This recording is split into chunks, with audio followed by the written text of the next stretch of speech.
जेव्हा मोठ्याला काही काम करून घ्यायचं असतं ना, तेव्हा धाकट्याचं नाव पुढे करायचं असतं. तुम्ही पहा, म्हातारपणामध्ये ऊस खाण्याची इच्छा होत असते, तेव्हा तो म्हातारा ऊस खायला दारात बसतो, पण 5 वर्ष वयाच्या नातवाला जवळ ठेवतो. मग त्याच्या वयाचं एखादं म्हातारा विचारतं, अरे क्यों बुड्ढे, मुंह में एक भी दांत नहीं और इस उम्र में गन्ना खाते हो? मैं नहीं खाता जी. तो इस पोते को छिलटे निकाल कर देता हूं. नाव करत नातवाचं ऊस खाता आजोबा. मोठ्याला काही काम करून घ्यायचं असतं, तेव्हा लहाण्याचं नाव पुढे करायचं असतं. जसं एका गावामध्ये एक माऊली, तिच्या सोबत एक 5 वर्ष वयाचं बाळ होतं आणि रात्रभर कुठे पडावं अशी चिंतेत असताना एका श्रीमंताच्या वाड्यात गेली, आपली व्यथा सांगितली. त्या श्रीमंतानं समजून घेतलं आणि त्या माऊलीला रात्रभर राहायला जागा दिली, जेवणाची व्यवस्था केली, जेवायला वाढलेलं आहे. जेवण चालू असताना त्या मावशीनं त्या 5 वर्षाच्या बाळाला चिमटा काढला. चिमटा काढला आणि ते रडू लागलं. रडू लागल्यावर पुन्हा तीच म्हणत होती, गप की आता खा ना मुकाट्यानं, कशाला रडतो, घरीदारी सारखंच, गप की आता गप जेवणार. श्रीमंत म्हणाले, काय झालं मावशी, तुम्ही नादी लागू नका पाटील साहेब, ही फार हट्टी आहे. पण झालं काय? फारच हट्टी आहे. पण काय झालं काय? ते म्हणतं दूध पाहिजे, दूध. असं का? चला रे दूध आणा. एक वाटी भरून दूध नोकराने आणून दिलं आणि मग पुन्हा जेवायला प्रारंभ झाला. पाटलाचं लक्ष नाही असं पाहून पुन्हा त्या बाळाला चिमटा काढला. ते रडू लागलं. पुन्हा रागावली, गप की आता, मुकाट्यान जेवणा आता काय कमी पडलंय तुला, घरीदारी सारखंच. विचारलं, काय झालं मावशी, तुम्ही नका लक्ष देऊ पाटील, हे फारच हट्टी आहे. पण झालं काय? फार हट्टी आहे. पण झालं काय? अहो ते म्हणतंय मला तू पण दूध खा. असं आहे का? चला रे दुसरी वाटी भरून आणा. लक्षात येईल आपल्या, जेव्हा मोठ्याला काही साध्य करायचं असतं तेव्हा लहाण्याचं नाव पुढे करायचं असतं. आज नगर बघायचं आहे रामचंद्रजीला, पण नाव लक्ष्मणाचं पुढे केलं.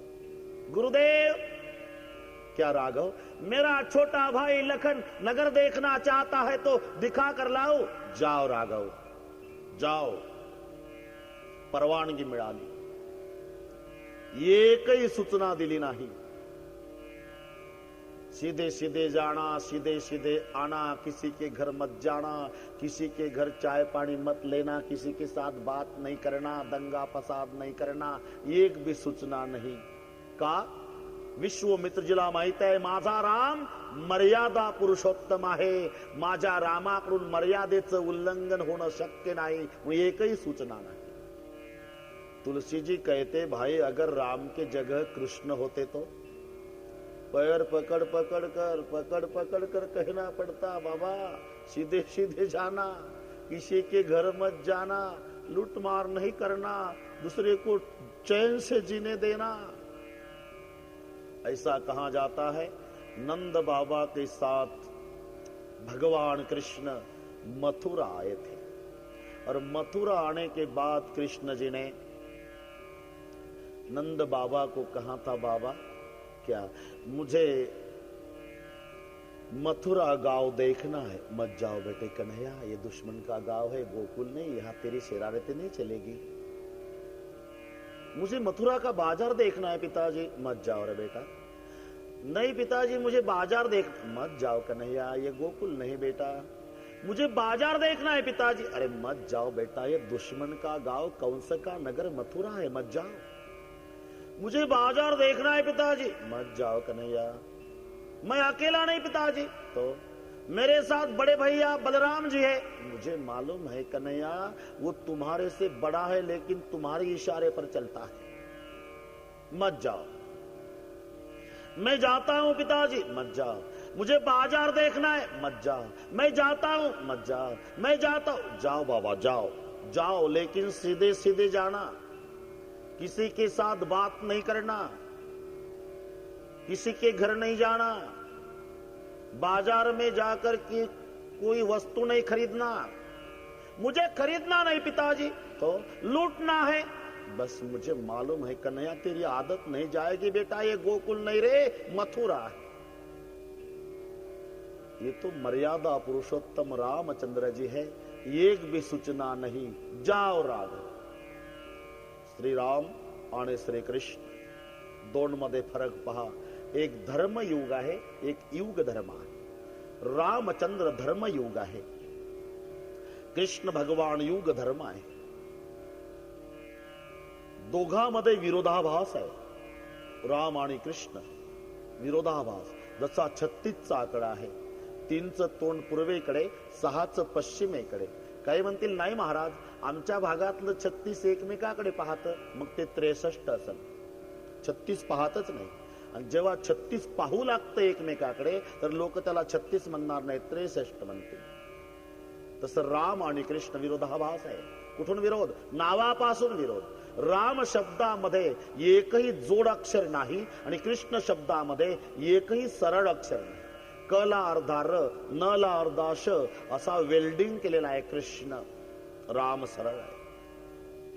नावापासून विरोध नव्हे, जन्मापासून विरोध। रामचंद्राचा जन्म भर दुपारी कृष्णाचा, मध्यरात्री रामाचा, शुद्ध पक्षात कृष्णाचा, वद्यात रामाचा, नवमीला कृष्णाचा, अष्टमीला रामाचा, सूर्यवंशात कृष्णाचा, चंद्रवंशात रामाचा, उन्हाळ्यात कृष्णाचा, पावसाळ्यात रामाचा, राजवाड्यात कृष्णाचा सेंट्रल जन्म। विरोधाभास। रामचंद्रजीचा संबंध 9सी आहे, तर गोपाल कृष्णजीचा संबंध 8सी आहे। या दोन्ही अंकाचा विचार करा। संख्यात्मक विचार बऱ्याच ठिकाणी आलेला आहे। सर्वांना नाव ऐकून आहात आपण राजा भोजाची नगरी, आणि भोज राजाच्या नगरीमध्ये एक गृहस्थ कामुक भावनेनं आला। गॅलरीमध्ये एक तरुणी उभी होती आणि तो कामुक भावनेनं त्या तरुणीकडे पाहत होता। तेव्हा ती गॅलरीतली तरुणी त्या कामुक भावनेनं पाहणाऱ्या तरुणाला गॅलरीतून म्हणत होती, ए दुसऱ्या, तिसऱ्याची अपेक्षा करू नको, कारण मी 5व्याची 6वी आहे। 9 जरी दिलं आणि 10वं डोक्यावर घेऊन पाणी भरलं तरी मी तुझ्या बापाची होणार नाही। दुसऱ्या, तिसऱ्याची अपेक्षा करू नको, मी 5व्याची 6वी आहे, तू 9वं दिलं आणि 10वं डोक्यावर घेऊन पाणी भरलं तरी मी तुझी होणार नाही। संख्यात्मक विचार पहा।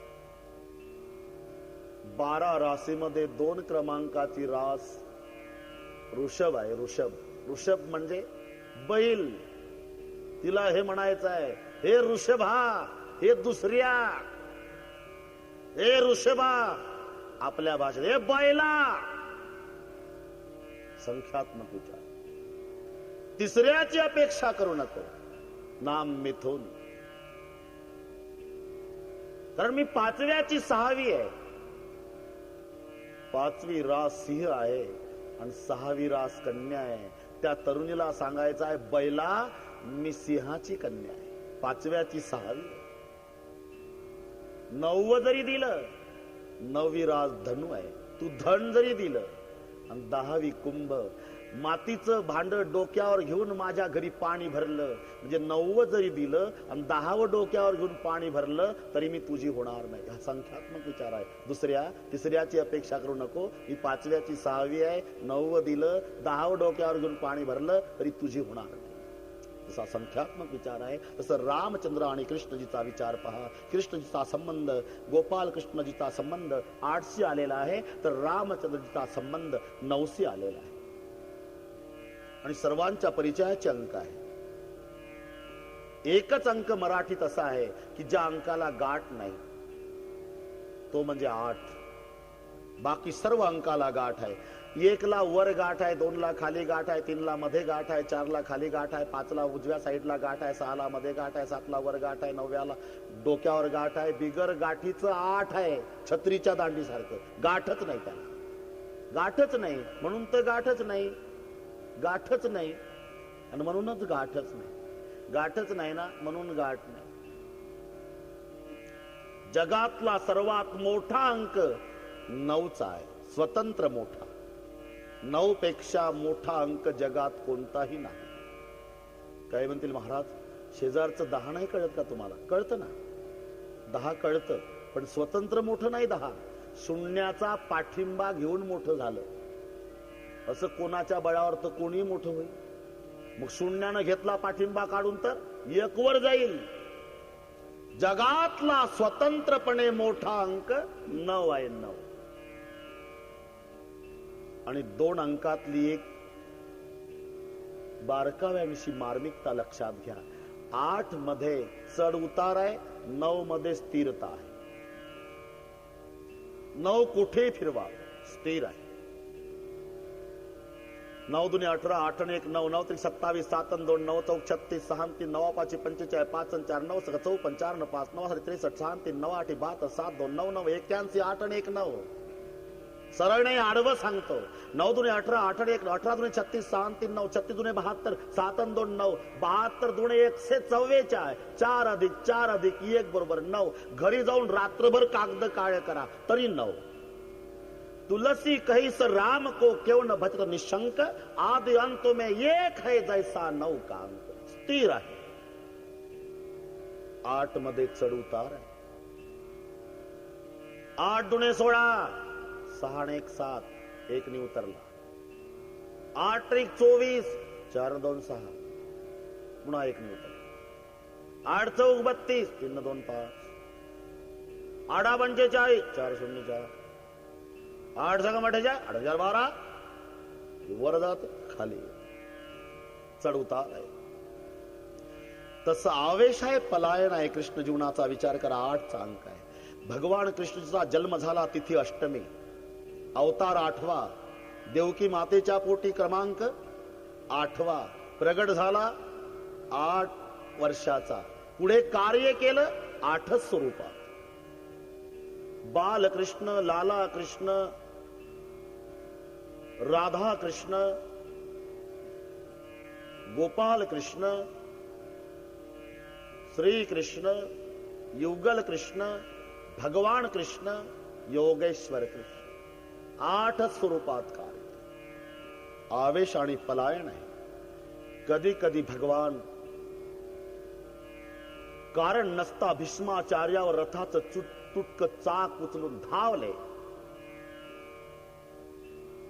हे 8 सकम 48. जरासंधाच्या भीतीनं रणांगणातून पळाले. 8 दुने 16. उतार आहे, चढ आहे, आवेश आहे, पलायन. तसं श्री रामचंद्र पळून गेल्याचं कुठे प्रमाण? स्थिर आहे. म्हणून एक युग धर्म आहे, एक धर्मयुग आहे. युग धर्म आणि धर्मयुग. युगाप्रमाणे धर्म, धर्माप्रमाणे युग. ज्या वेळेला ज्याचा उपयोग पडेल त्याप्रमाणे कार्य करायचं.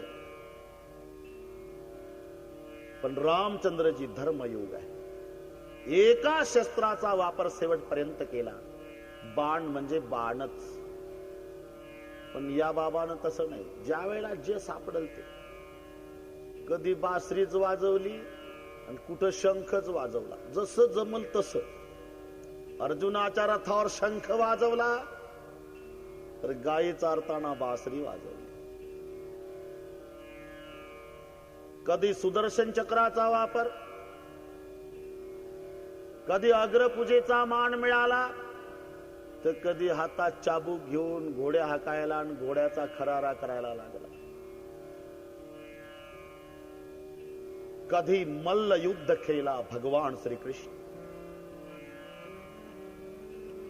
प्रमाण आहे तुम्हाला पाठ. मामा मारू गेलासी आपटिले गजासी, मल्ल युद्ध खेळलासी हो तो नामदेव राहिले.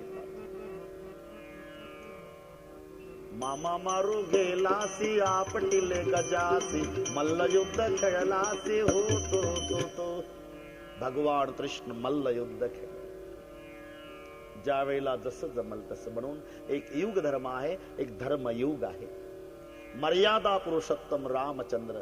एक बाणी, एक पत्नी, एक वचनी. हा बाबा अनेक बाण्या, अनेक पत्न्या, अनेक वचन. पण दोघाच्याही कार्याची साम्यता पहा. रामचंद्र प्रभूंनी पहिल्यांदा ताटिका मारली, गोपाल कृष्णाने पहिल्यांदा पुतना मारली. दोघांनी सुरुवात केली ती राक्षसिनी मारण्यापासून. आणि प्रश्नही विचारला गेला, तुमचे देव जर राक्षस मारण्यासाठी अवतार घेतात तर राक्षसिनी पासून सुरुवात का करतात? आम्ही विचारलं त्यांना. ते म्हणाले, राक्षस मारण्यासाठीच आम्ही अवतीर्ण झालो, पण इथं आल्यावर निर्णय बदलला की राक्षस मारण्यात वेळ घालवण्यापेक्षा राक्षसांना जन्म देणाऱ्या राक्षसिनी आधी मारणं महत्वाचं वाटलं. दुर्गुण खत्म करने के पहले दुर्गुण जहां से पैदा होते हैं. आणि म्हणून दोघांनी सुरुवात केली ती राक्षसिनी पासून. श्रीराम श्री कृष्ण रामचंद्र प्रभूला विश्वामित्र एकही सूचना देत नाही का? मर्यादा पुरुषोत्तम श्री राम आहे. मेरा छोटा भाई लखन अगर देखना चाहता है तो दिखा कर लाओ, जाओ राघव. रामचंद्र प्रभू लक्ष्मणजीच्या समवेत आणि जेव्हा मिथिला नगरीत प्रवेश करतात, जाय देखी आओ नगर सुख निधान दो भाई, करव सुपल सबके नयन सुंदर बदन दिखाई. मुनिपद कमल बंदी दो भ्राता, दोघही बंधू विश्वामित्राच्या चरणी माथा विनम्र करतात. चले लोक लोचन सुखदाता, बालक रुंद देखे अतिशोभा, लगे संग लोचन मनु लोभा. पीत बसन परिकर कटी माथा, चारु चाप सर सोहत हाता, तन अनुहरत सुचंदन खोरी, श्यामल गौर मनोहर जोरी. पिवळे पितांबर परिधान केलेला आहे, पाठीवरती भाता त्यात बाण आहे, खांद्याला धनुष्य अडकलेला आहे, गोरा पांढर एक श्याम वर्णाचा आहे. केहरी कंदर बाहू बिसाला, उर तिरुचिल नागमणी माला, सुबग सोन सर सिरुह लोचन, बदन मयक तापत्रय मोचन, काननी कनक फूल छबी देही, चितवत चितई चोरी जनुले. जेव्हा नगरामध्ये प्रवेश झाला, सगळे मिथिला नगर पागल झालं. 3 विभाग झाले. लहान मुलं ती रामचंद्र लक्ष्मणजीच्या पुढे मागे घोळक्या घोळक्याने, अगदी देवाच्या जवळ लहान मुलं. महिला गॅलरीमध्ये आणि पुरुष भिंतीच्या काठाला. असे 3 विभाग आहे. राम प्रभूला पाहतात पण महिला गॅलरीतून पाहतात. पुरुष वर्ग भिंतीच्या काठाला उभा आहे आणि लहान मुलं रामचंद्राच्या मागे पुढे आहे. काय म्हणतात, इकडे चला, इकडे चला, इकडे बघण्यासारखं आहे प्रभू. प्रभू तिकडे जातात. काय मुलं म्हणतात, इकडे बघण्यासारखं आहे. प्रभू तिकडे जातात. असं असलं तरी सर्वात आधी परिचय गॅलरीतल्या महिलांना झाला. महिलांना का? परिचय करण्यामध्ये महिलांचा हात खंड आहे. परिचय करण्यामध्ये एसटी मध्ये जर पुरुष बसले, तो कुठला तरी उत्तर प्रदेशातला असतो, हा महाराष्ट्रातला असतो. अमरावतीला बसल्यानंतर परिचय नसताना सुद्धा एकमेकाकडे असे पाहतात का जसं 7 जन्माचं वैर आहे. ते कुठलं तरी युपीतलं, हे महाराष्ट्रातलं, असे आडवे पाहतात पुरुष. परिचय तर लांब आहे पण असे आडवे पाहतात. महिला तशा नाही. महिला अमरावतीवरून गाडी निघाली, तिकीट झाल्यानंतर डबल बेल झाली, गाडी सुटली, 5 मिनिट संपले की चर्चेला सुरुवात. ही महाराष्ट्राची महिला यूपीतल्या महिलेला विचारते, कहाँ रहते हो बहन जी?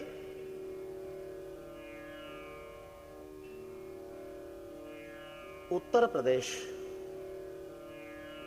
इधर कहाँ है थे बहन जी? इधर नागपुर के पास रामटेक, राम जी का दर्शन करने आए थे. अब इधर कहाँ जाने वाले हैं? ऐसे ही यवतमाल होते हुए उधर पंढरपुर जाना है और बाद में 2 दिन के बाद उत्तर प्रदेश जाना है, शिरडी के साईं बाबा का दर्शन करके. कैसा लगा हमारा महाराष्ट्र? बहुत अच्छा. कितने घंटे का जर्नी है? सीधी बस जाएगी या बदलनी पड़ेगी? तुम्हारे मिस्टर कौन सा काम करते हैं, गवर्नमेंट सर्वेंट है या व्यापार करते हैं, तनख्वाह कितनी मिलती है, उतने में सब चलता है या कर्जा निकालना पड़ता है, बच्चे कितने हैं, बेटियां कितनी है, सास जिंदी है या मर गई।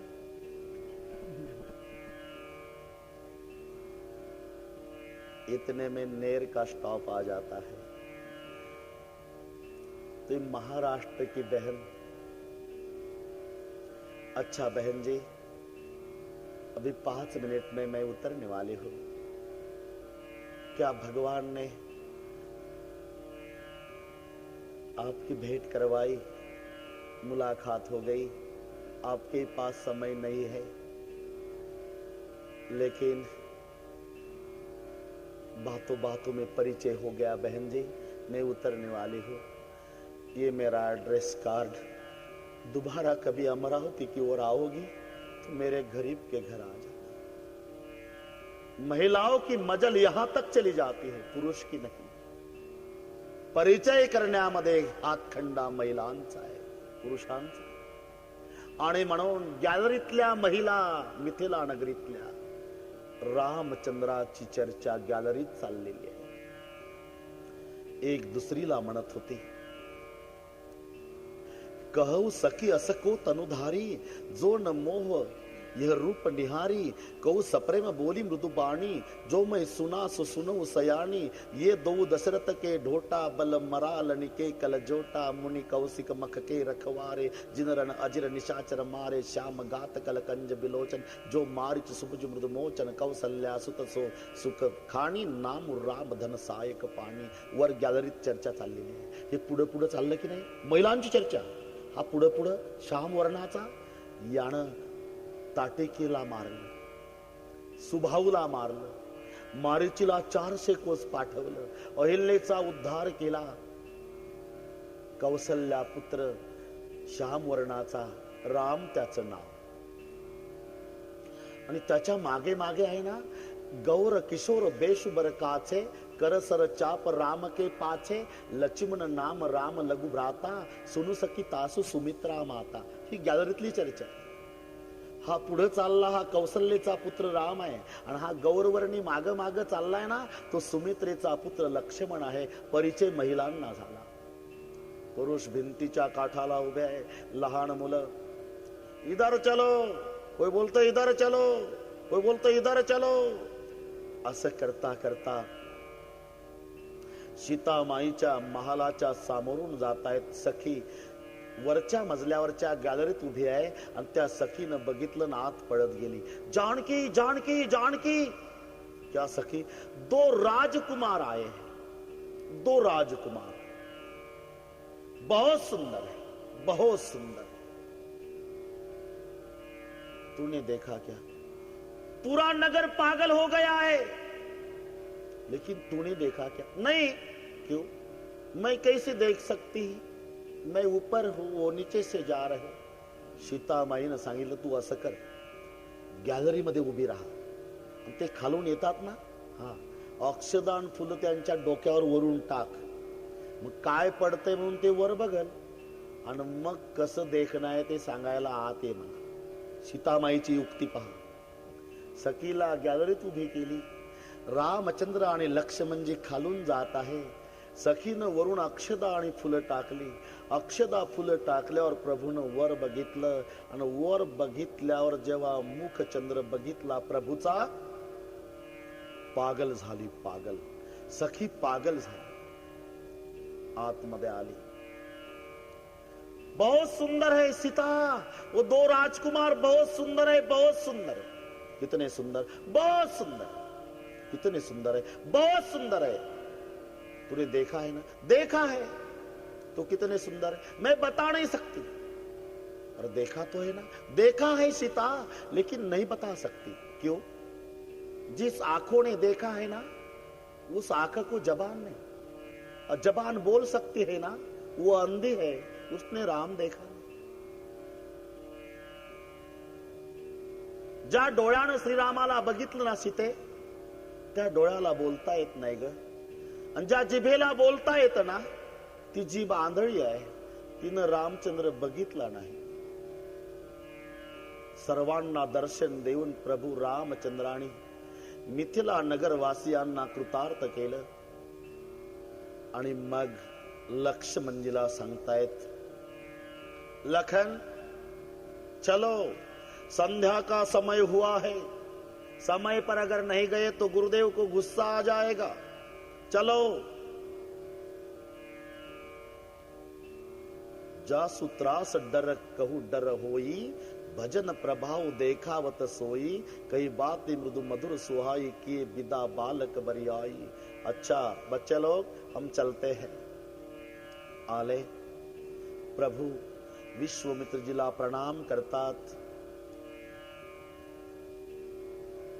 निशी प्रवेश मुनि आय सुदीना, सबई संध्या वंदन कीना, कहो कथा इतिहास पुराणी, रुचिर रजनी जग जाम सिरानी, मुनिवर शयन कीन तव जाई, लगे चरण चापन दो भाई.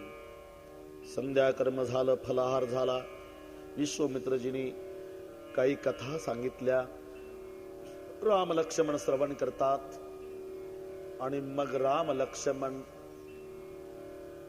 विश्वामित्रजीच्या पायाची सेवा करतात. मुनिवर शयन कीन तब जाई, लगे चरण चापन दो भाई, जिनके चरण सरोरुह लागी, करन विविध जप जोग विरागी.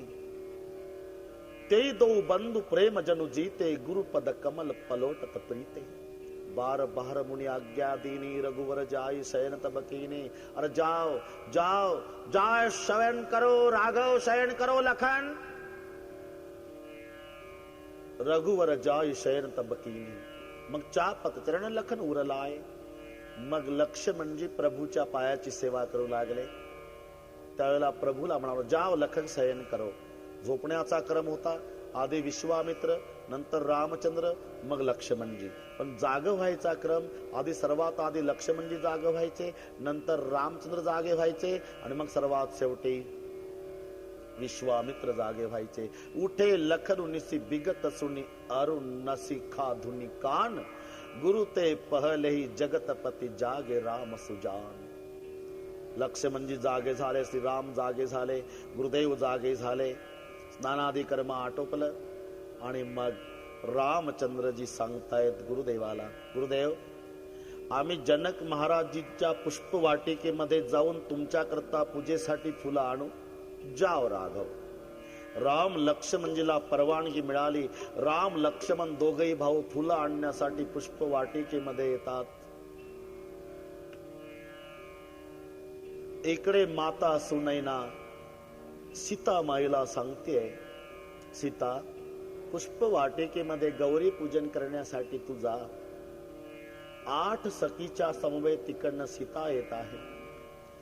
राम लक्ष्मणजीने तिथल्या माळी दादाला परवानगी मागितली.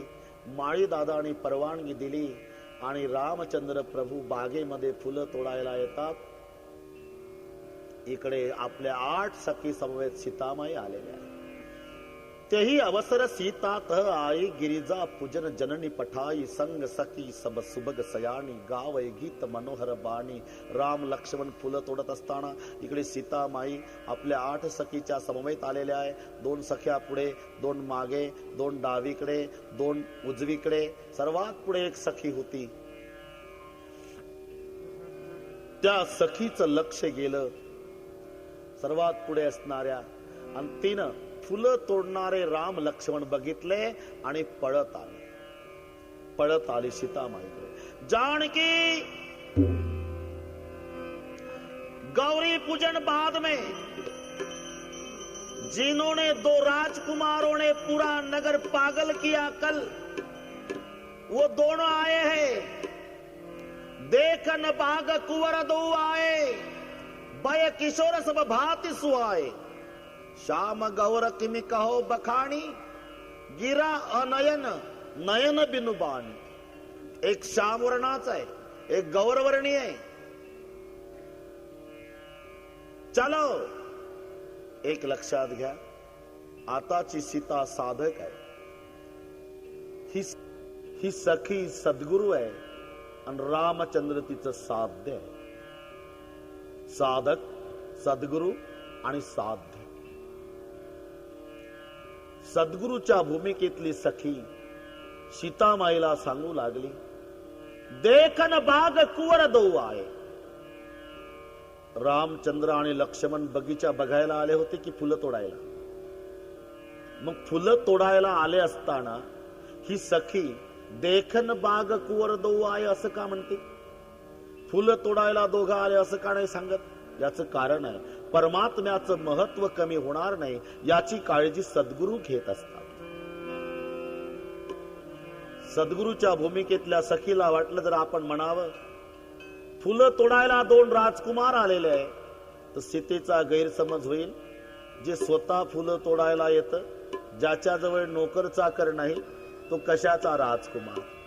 म्हणून फुलं तोडायला आले असं न म्हणता देखन बाग कुंवर दो आए, बगीचा देखने दो राजकुमार आए हैं,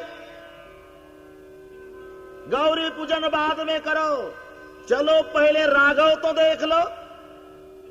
आणि मग ती सखी पुढे रामचंद्र जिथे फुलं तोडतायत लक्ष्मणजी सोबत आहे, आणि ती सखी त्या दिशेने निघाली. मागे सीतामाई, पुढे सखी, मागे सीतामाई, पुढे सखी, मागे सीतामाई. सीतामाईच्या पायातले पैजन वाजतात, हातातली कंकण वाजतात.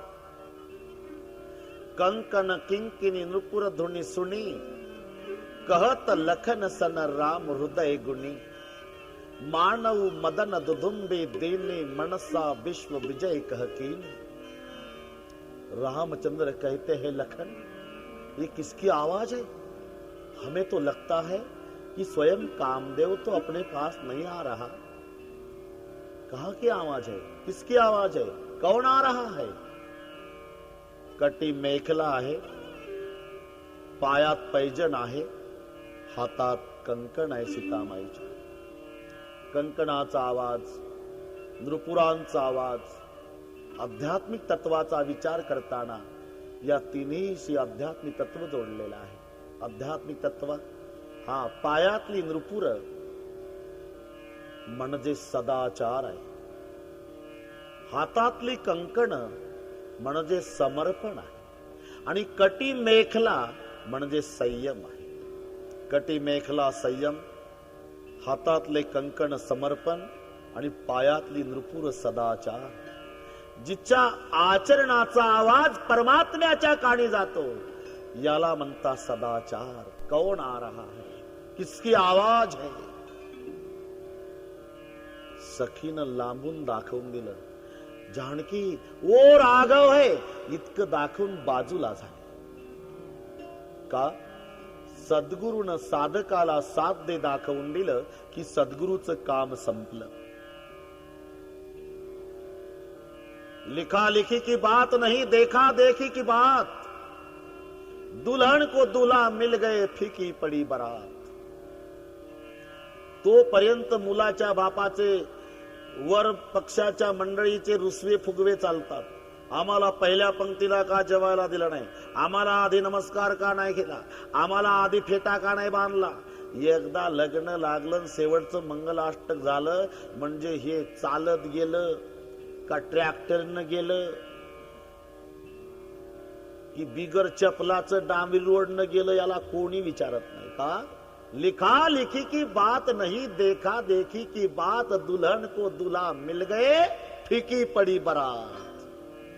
तसं सद्गुरूनं साधकाला साध्य प्राप्त करून दिलं की सद्गुरू बाजूला होतात. ती सखी बाजूला झाली. आता सीता रामचंद्राला बघू लागली, राम सीतेला बघू लागले.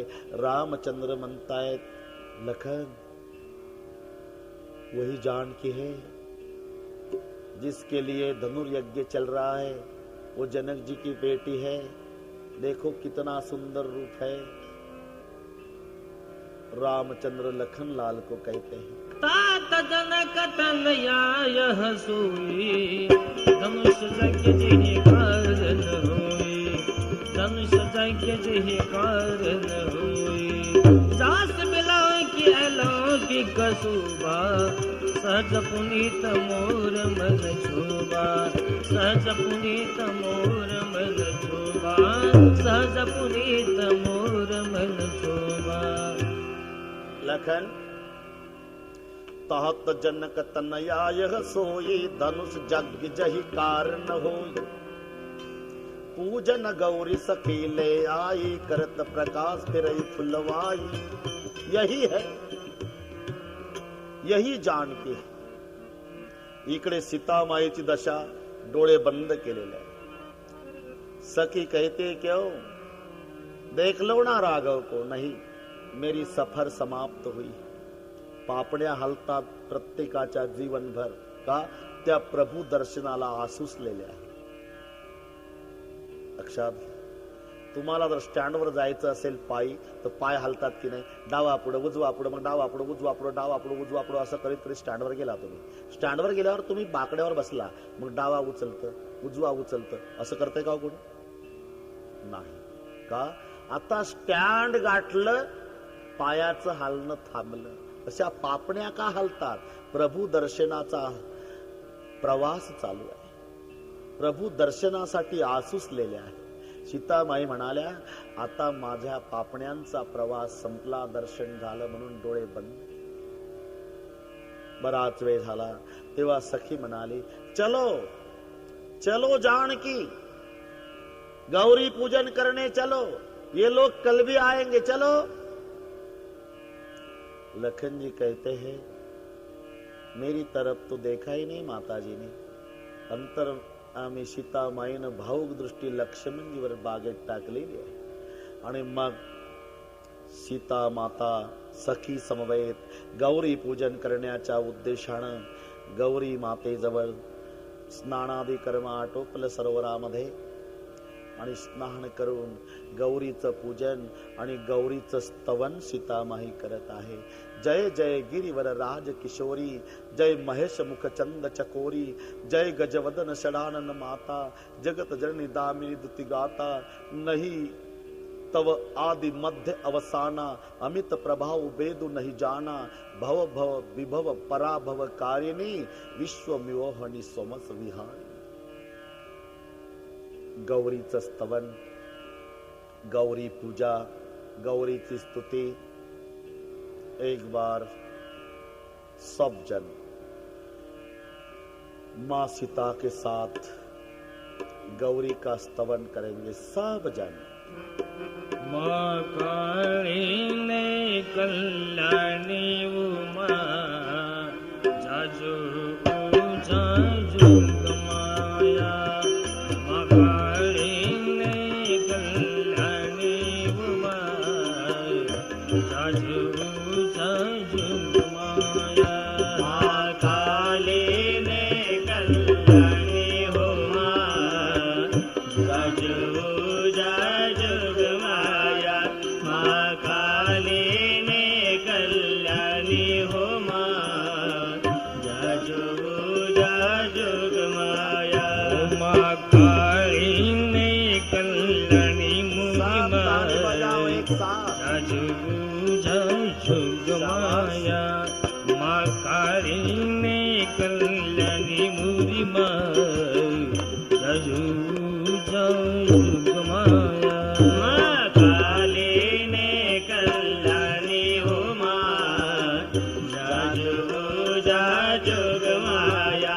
मां काली ने कल्याणी उमा, जाजू जाजू गमाया। उमा जोगमाया जोगमाया माया मुरी माँ, जाजू जाजू गमाया।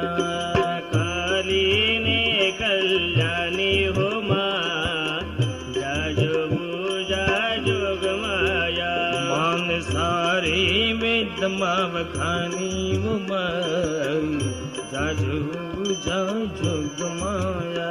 मन सारे वेद माव खानी हो माँ, जाजू जाजू गमाया।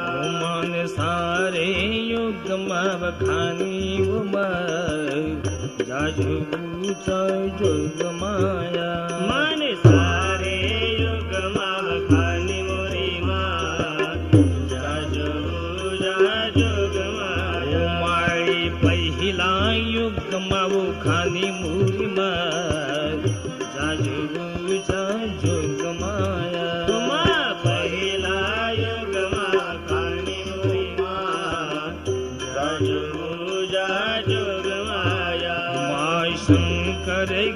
पतरानी मोरी जाजूचा जोग माया शंकर घेर पतरानी हो जाजूचा जोग माया हो तुटे द्राक्ष यज्ञ मास माई मोरी जाजूचा जोग माया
पूजा जोगमाया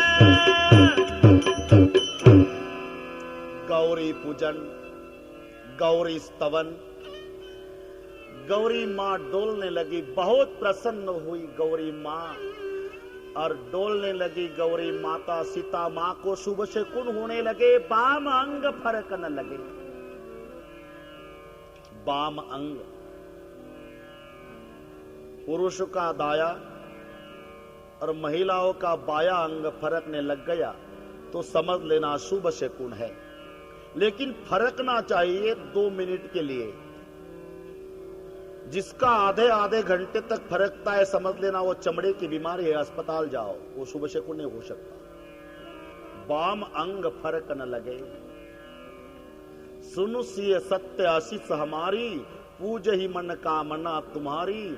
नारद बचन सदा सुचि साचा, सो बरु मेल ही जाहि मनुराचा। सीता माई गौरी पूजन करून सखी समवेत आपल्या महालात आलेल्या आहे।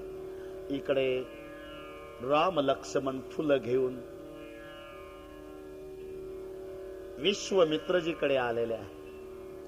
विश्वामित्रजीच्या जवळ श्री रामचंद्र आल्यावर रामचंद्र प्रभूंनी सांगितलं, गुरुदेव गुरुदेव, क्या राघव, हम पुष्प वाटिका में गए थे महाराज, लेकिन पुष्प वाटिका में जनक जी की प्यारी बेटी जानकी आई थी, बहुत सुंदर है, देखने देखने में देर हो गई, तो क्षमा करो। कोणीतरी विद्यार्थी आपल्या गुरुजीला सांगेल का असं, गुरुजी काय घरून निघालो वेळेवर, पण येत असताना बगीच्यात एक सुंदर मुलगी होती, तिला बघण्यामध्ये वेळ झाली तर क्षमा करा, सांगेल कोणी विद्यार्थी? जगाचा बाप आहे, पण मध्ये काही आड पडदा न ठेवता आपल्या विश्वामित्रजीच्या जवळ सगळे सांगतायत, गुरुदेव जनक जी की प्यारी बेटी जानकी पुष्प वाटिका में आई थी, बहुत सुंदर है महाराज, बहुत सुंदर है, देखने में देर हो गई, क्षमा करो। याला अंतकरणाची विशुद्धी म्हणतात। एवढं शुद्ध अंतकरण आहे। आणि एक लक्षात घ्या, अंतकरण की विशुद्धि होने के बाद आशीर्वाद मांगना नहीं पड़ता, मिल जाता है। मांगने के बाद मिलता है उसको आश्वासन बोलते हैं, और न मांगते मिल जाता है वो आशीर्वाद, न मांगते मिल जाता है। अंतकरण की विशुद्धि होने के बाद ऐसा कहा जाता है कि भगवान बुद्ध काशी के नगर सेठ के यहाँ भिक्षा मागणे जाते हैं। भगवान बुद्धांना खीर फार आवडत होती आणि म्हणून काशीचे नगरसेठ यांनी भगवान बुद्धाच्या आवडीचा पदार्थ म्हणून भिक्षेकरता खीर तयार केलेली होती। आणि भगवान बुद्ध जेव्हा भिक्षेसाठी आले, कमंडलू पुढे केला, काशीचे नगरसेठ खीर ओतणार कमंडलू मध्ये चिखल दिसला। बोले भगवान कमंडल में कीचड़ है। भगवान बुद्ध बोले नगर से मेरी गलती हो गई, अभी कमंडल धोकर लाता हूं। कमंडल धोकर लाया भगवान बुद्ध ने, बाद में नगर सेठ के सामने किया। नगर सेठ ने खीर डाली और खीर डालने के बाद नगर सेठ ने प्रणाम किया और भगवान बुद्ध को कहा, नगर सेठ ने, भगवान मुझे आशीर्वाद दो। भगवान बुद्ध ने कहा, नगर सेठ आशीर्वाद की कीमत कितनी होती है, खीर इतनी या खीर से ज्यादा? बोले नहीं भगवान, खीर तो 2 रुपए की होती है, आशीर्वाद बहुत कीमती होता है। तो तूने पहली बार मेरे कमंडल में खीर क्यों नहीं डाली? भगवान तुम्हारे कमंडल में कीचड़ भरा था ना, करके मैंने खीर नहीं डाली। तो देखो नगर सेठ, मेरे कमंडल में कीचड़ भरा था तो तूने 2 रुपए की खीर नहीं डाली। ये तेरा काया का कमंडल पूरा विकार से भरा है, तो मैं भी मेरा कीमती आशीर्वाद नहीं दे सकता। आशीर्वाद मांगना नहीं पड़ता भाई, मिल जाता है। दुनिया के मालिक विश्वामित्र के पास आते और कहते हैं, गुरुदेव देखने देखने में देर हो गई, बहुत सुंदर रूप की वहां जनक जी की प्यारी बेटी जानकी आई थी, देर हो गई तो क्षमा करो। अंतकरण की विशुद्धि, आशीर्वाद मांगना नहीं पड़ता, मिल जाता है। तो विश्वामित्र गुरुदेव बोल उठे, राघव सुफल मनोरथ होई तुम्हारे, सुफल मनोरथ होई तुम्हारे।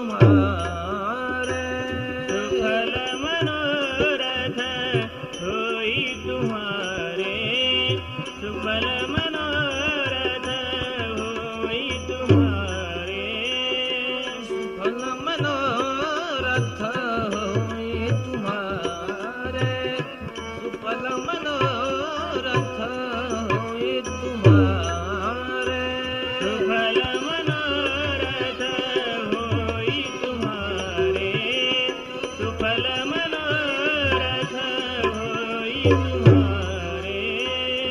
राम लखन सुनी भय सुखारे, राम लखन सुनी भय सुखारे, राम लखन सुनी भय सुखारे, राम लखन सुनी भय सुखारे, राम लखन सुनी भय सुखारे, राम लखन सुनी भय सुखारे, सुफल मनोरथ होई तुम्हारे, सुफल मनोरथ होई तुम्हारे, सुफल मनोरथ होई तुम्हारे, सुफल मनोरथ, सुफल मनोरथ, सुफल मनोरथ।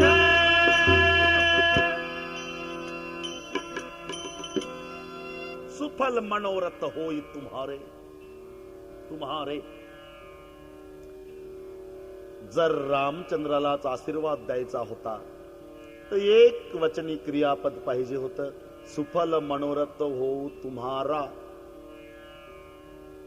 तुम्हारे का म्हटलं तर लक्ष्मणाला या आशीर्वाद आहे का? तुलसी जी कहते भाई विश्वामित्र तो मंत्र दृष्टा महात्मा है, यहाँ बैठे बैठे देख लिया था कि 8 सखियों में सुमित्रा, 8 सखियों में उर्मिला जी भी आई थी, उर्मिला जी, और उर्मिला ने लखन लाल को और लखन लाल ने उर्मिला को भी बगीचा में देख लिया था। तो यहाँ विश्वामित्र कहते लखन कल तेरा ही मनोरथ सफल, सफल मनोरथ होई तुम्हारे। आशीर्वाद मिल गया। करी भोजन मुनि वर विज्ञानी, लगे कहन कछु कथा पुराणी। आणि मग भोजन झालं, काही कथा सांगतायत गुरुदेव। विगत दिवस गुरु आय सुपाई, संध्या करण चले दो भाई। संध्या कर्म संपलेला आहे। प्राची दिसी ससी उदय सुहावा, सिय मुख सरसी देख पावा। बहुरी विचार किन मन माही, सिय बदन समहिम कर नाही। रामचंद्र प्रभू सारखं सीतामाईचं मुख प्रभूच्या डोळ्यापुढे येतं। चंद्राची उपमा द्यावी तर प्रभूला प्रश्न पडला, सीतेच्या मुखाला चंद्राची उपमा शोभत नाही का? चंद्राला काळा डाग आहे, जन्म सिधू कुणी बंधू विषू दिन मलिन सकलंक। जन्म सिधू समुद्रातून जन्म आहे चंद्राचा, कुणी बंधू विषू जहर भाऊ आहे चंद्राचा। मलिन सकलंक, गुरु पत्नीश्वर कुदृष्टी ठेवल्याचा चंद्राला कलंक आहे। शिय मुख समता पाव किमी चंदुबा पुरोरंक।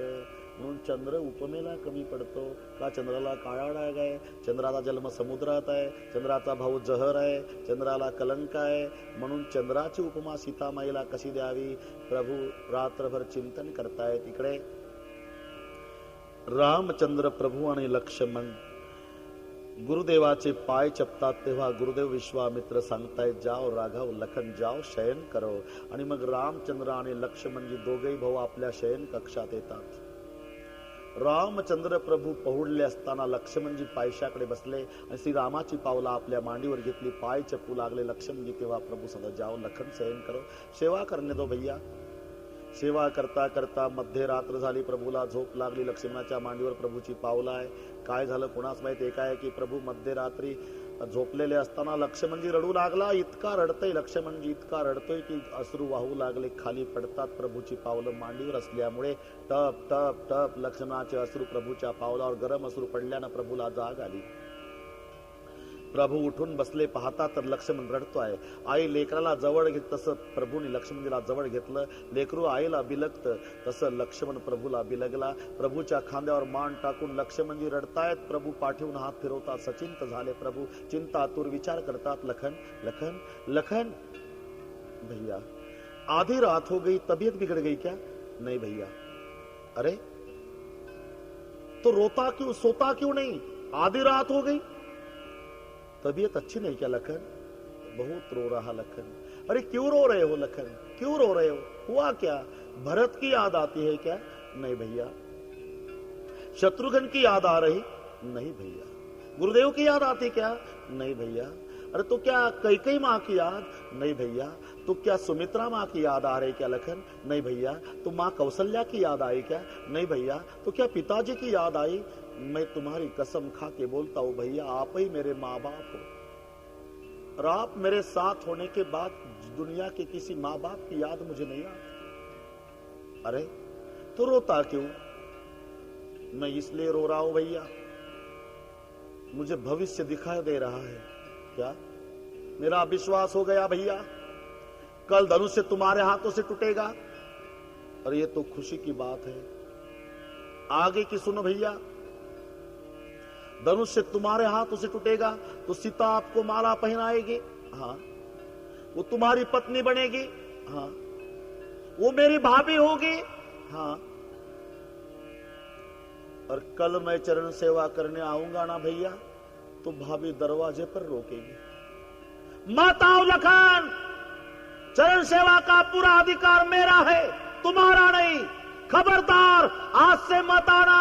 मैं रामचंद्र जी की पत्नी, सेवा करने का अधिकार मेरा, तुम्हारा नहीं। तो मुझे लगता है भैया, कल से तुम्हारी चरण सेवा ये लखन को नहीं मिलने वाली। और मुझे सेवा नहीं मिली भैया, तो मेरे जीने में क्या अर्थ है? रामचंद्र जी गदगद हो गए। कोण आयो? सख्खे भाऊ नाही, सावत्र भाऊ आहे, सावत्र। एक कौशल्याचा पुत्र आहे, एक सुमित्रेचा पुत्र आहे। उद्यापासून सावत्र भावाच्या पायाची सेवा मिळणार नाही, म्हणून एक सावत्र भाऊ मध्यरात्री रडतो आणि इथं विधभऱ्या बांधासाठी सख्खा भाऊ आपल्या भावाच्या घशात कुऱ्हाड घालून खून करतो। तेव्हा प्रश्न पडतो, कुठे गेलं रामायण? प्रभूनं लक्ष्मणजीचे अश्रू पुसले। लखन, तूने बहुत बड़ा लंबा हिसाब लगा लिया मेरे भाई। अगर मेरे हाथों से कल धनुष से टूटेगा, सीता मेरी पत्नी बनेगी। मैं आज से बंटवारा करता हूं, बाया पैर की सेवा सीता करेगी, दाया पैर की सेवा तू करना।